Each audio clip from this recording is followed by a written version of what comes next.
Well, welcome back to Speak for Yourself. The Bucs came out on fire at Lambeau Field Sunday. Tom Brady threw 3 touchdown passes, including a 39-yarder to Scotty Miller to end the first half. Now, the Packers fought back and had a chance late in the game to tie it up, but Green Bay opted to kick a field goal rather than give Aaron Rodgers another chance on 4th down. Now, the Packers never got the ball back, and the Bucs are on their way to the Super Bowl in their home stadium. So, Marcellus, let's dive into this one a little bit more. Are you impressed with the Bucs or disappointed in the Packers? Oh, certainly impressed with the Bucs. It's interesting when you look at this, you only got one side or the other to pick in this binary conversation. And I don't understand how anyone could be disappointed in the Packers more so than impressed with the Bucs. Let's just talk about who the Tampa Bay Bucs are. Tampa Bay Bucs haven't been to the playoffs since 2007. Tampa Bay Bucs have had 8 of their last 9 seasons ending with a losing record. And then Tom Brady just shows up and starts violating city codes and going to parks and working out with his teammates and having virtual Zoom meetings to learn the playbook and a new system with a coach who has never won before. And then he takes his show on the road in the playoffs and has 3 straight road victories with a team that was a losing team just last year. And more importantly, not only does he go on the road and finally gets a victory in Lambeau Field when everyone was talking about finally Aaron Rodgers and the #1 seed favorite Green Bay Packers were at home, but he slayed that dragon as well. He did. And then you talk about not only slaying that dragon, but the dragon saw him coming. They beat the Green Bay Packers by 28 points in week 6. So none of this, and Aaron Rodgers kept saying, oh, that was back then, that was an anomaly. I kept warning you, okay, you better take ownership of this.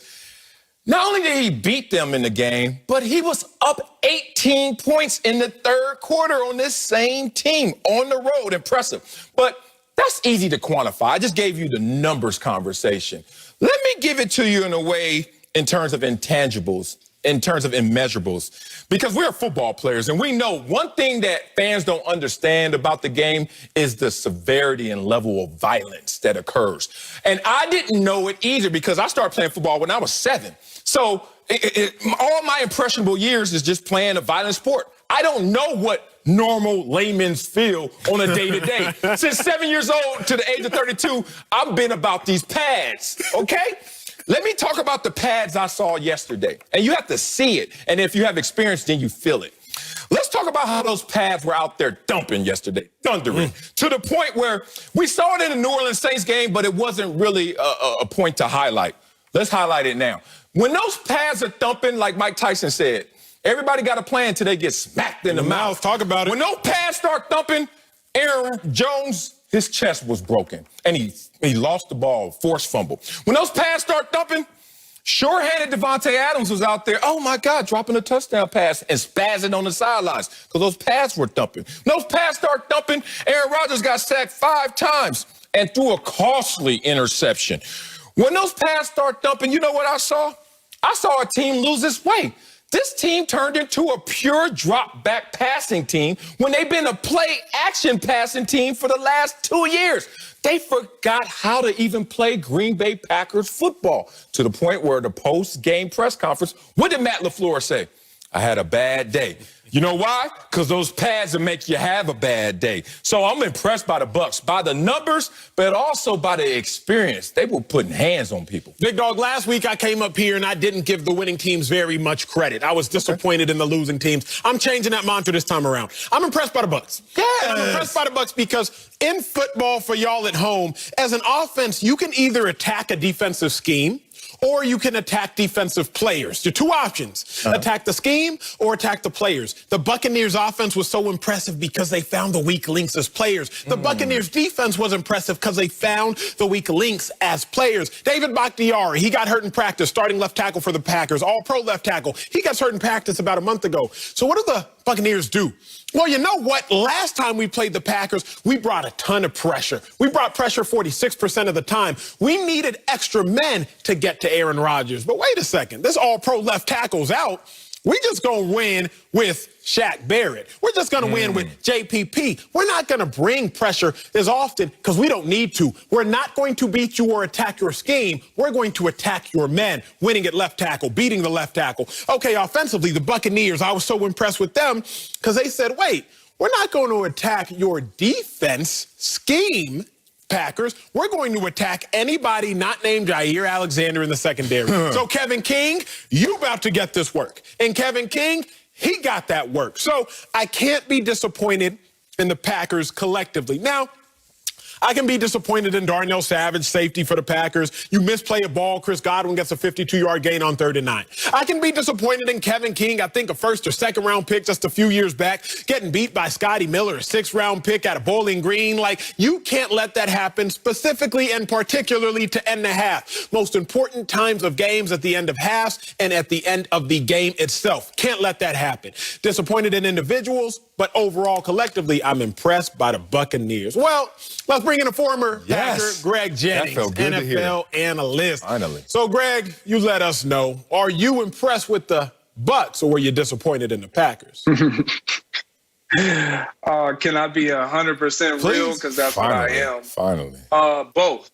I was both. And I know y'all going to be like, you got to pick one. I was disappointed because my heart was with the Packers. I thought this was the year. And their performance showed me that a lot. Number one, all year long, they were able to scheme up ways to get Davante Adams open and keep him involved to a degree of where he impacted the game.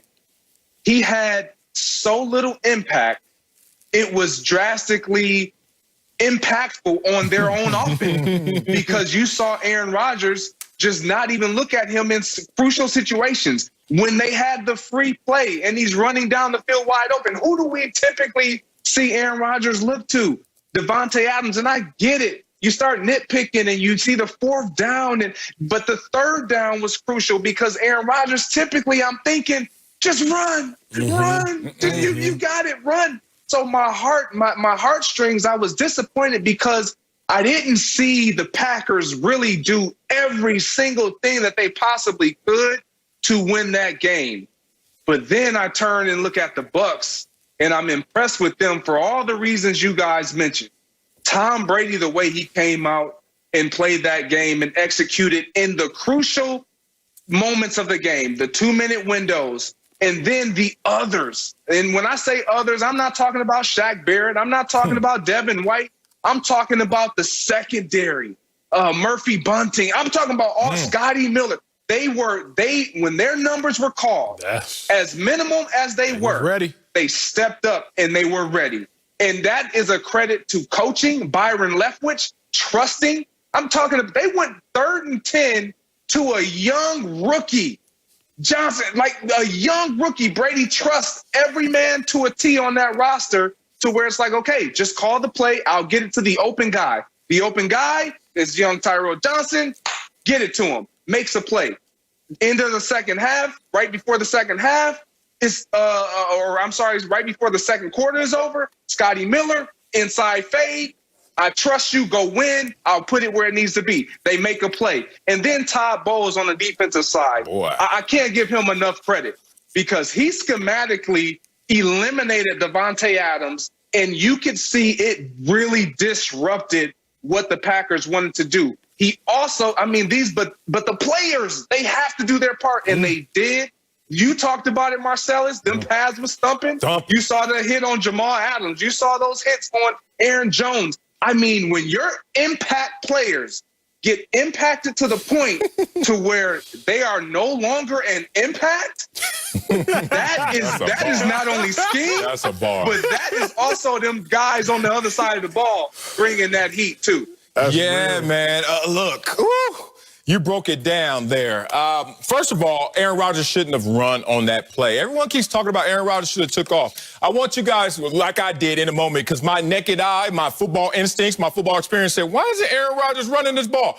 Go back like I did in the game, pause it, rewind, and look again. And just look at Devin White. He was ready. Devin White said, go ahead, Aaron Rodgers. And Aaron Rodgers said, okay, I won't. And that's all that was. Look, I played against Ray Lewis at times, and Doug Flutie used to run around in circles. And when we saw Ray Lewis, Doug Flutie didn't want to run the same way. So I think that was something that's a misnomer out there. That said, man, these Buccaneers found a way to win. Peep out some of these nuggets right here. One, they didn't even have Antoine Winfield Jr. in the secondary and still was able to have their way against Davante Adams, only 67 receiving yards. And I played with Antoine Winfield Sr., so I understand those bloodlines in terms of greatness at that position. But the Buccaneers are the only team ever to play a conference championship game on the road,